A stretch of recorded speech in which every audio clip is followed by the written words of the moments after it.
आई भी हम नवीन सिंह फौजी पुनः फिर हाजिर बानी सा हम हमार तारकेश्वर भैया। थोड़ा सा यहाँ के तबीयत भी खराब बा बट बैठनी है जा। आई एगो पवन भैया के गाना बा, पवन सिंह के।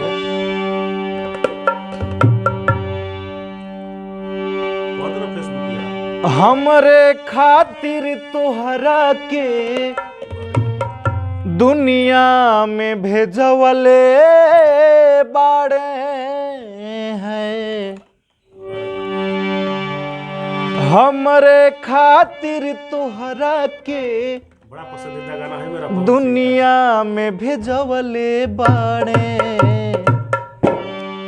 भगवान बड़ी फुर्सत से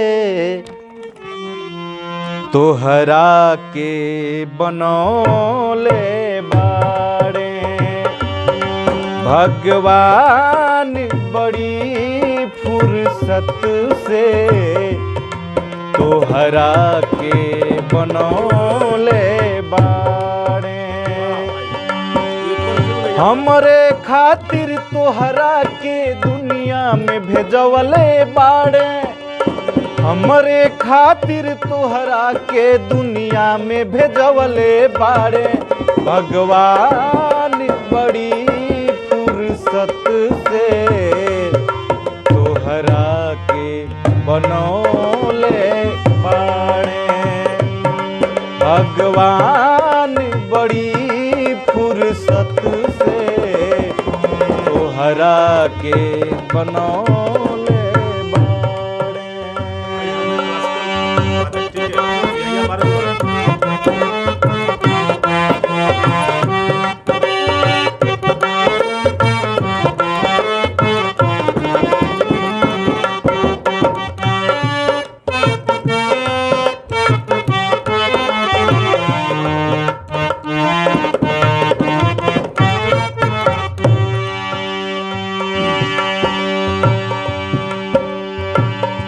होठवा तुहार जैसे भोर के किरनिया, अखिया में प्यार के समाइल बा दुनिया।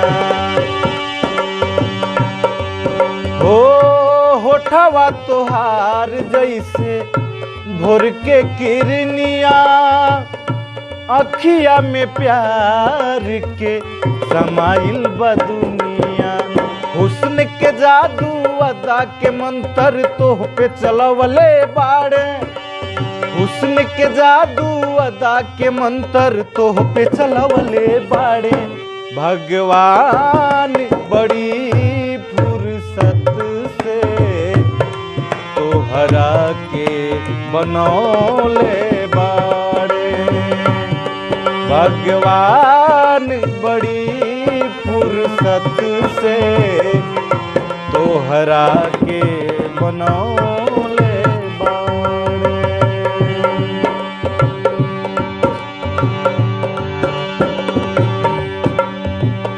केहू के ईमान नहीं रही ओकरा बस में, 16 हो सिंगार सजल 16 बरस में। ओ केहू के ईमान नहीं रही ओकरा बस में, 16 हो सिंगार सजल 16 बरस में। हुस्न के जादू अदा के मंत्र तोह पे चलवले बाड़े। हुस्न के जादू अदा के मंत्र तोह पे चलवले बाड़े। भगवान बड़ी फुर्सत से तोहरा के बनौले बाड़े। भगवान बड़ी फुर्सत से तोहरा के बनौले बाड़े। तोहरा के बनौले बाड़े। तोहरा के बनौले बाड़े। नमस्ते, प्रणाम।